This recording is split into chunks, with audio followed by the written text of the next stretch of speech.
పెన్షన్లు ఇంతగా ఒకటేసారి ఇవ్వగలరా అని ఒక క్వశ్చన్ మార్క్.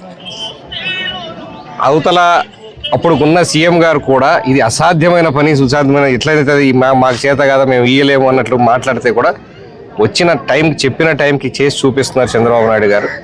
ఏదైనా ఒక పని అనుకుంటే దాని కార్యాచరణలో పెట్టేదానికి ఎప్పుడు ఆయన ముందే ఉంటారు.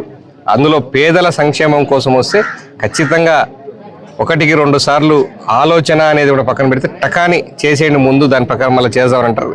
ఇంకా మీరు అన్నట్లు కొప్పర్తి ఇండస్ట్రియలైజేషన్ దానికి దాదాపు 1000 కోట్లు దగ్గర దాని డెవలప్మెంట్కి వస్తుంది. అంటే ఇండస్ట్రీస్ తీసుకురావడానికి మేము ఏదైతే ప్రధాన హామీగా కమలాపురం కాన్స్టిట్యున్సీకి తగ్గట్టు ప్రధాన హామీగా ఇచ్చున్నామో దాని మీద కూడా వెంటనే స్పందించి మేము ఫస్ట్ టైం ఇచ్చిన దాని కార్యాచరణలో పెట్టడానికి సెంట్రల్తో మాట్లాడి కొప్పర్తి ఇండస్ట్రియలైజేషన్ అనేది ఇన్ఫ్రాస్ట్రక్చర్ డెవలప్మెంట్ చేయడం కూడా చాలా ఆనందనీయం.